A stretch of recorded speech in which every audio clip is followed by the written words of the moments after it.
1 करोड़ 40 लाख रुपए मालियत की मुनशियात स्मगलिंग की कोशिश को नाकाम बना दिया है। मजीद जानते हैं डॉन न्यूज के नुमाइंदे मोहम्मद बिलाल खान से। जी मोहम्मद बिलाल खान, आगाह कीजिएगा।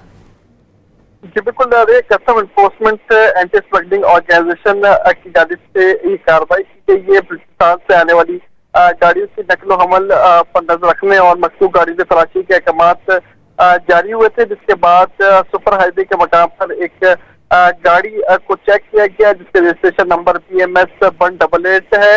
इस गाड़ी को चेक करने के दौरान इसकी डिक्की से जो है वो मनशियात बरामद हुई है, जिसे तहवील में ले लिया गया और ये बताया गया है कि ये 1 करोड़ 42 लाख रुपए मालियत की मजबूरी तौर पर ये 84.5 किलो चरस बरामद हुई है और इस तमाम पर जो मंशियात है इसे तहवील में ले लिया गया, जबकि कस्टम कैबिनेट ने 50 लाख रुपए मालियत की गाड़ी अभी जब्त कर ली है, जबकि जब्त शुदा गाड़ी के मोटर रजिस्ट्रेशन कार्ड पर दर्ज मालूमात की रोशनी में गाड़ी के मालिक के खिलाफ भी कस्टम्स नारकोटिक्स एक्ट के तहत मुकदमा दर्ज किया जाएगा, जबकि फरार मुलजिम को गिरफ्तार करने की भी कोशिश की जाएगी। जी मोहम्मद बिलाल अपडेट कर रहे थे, आपका बहुत शुक्रिया।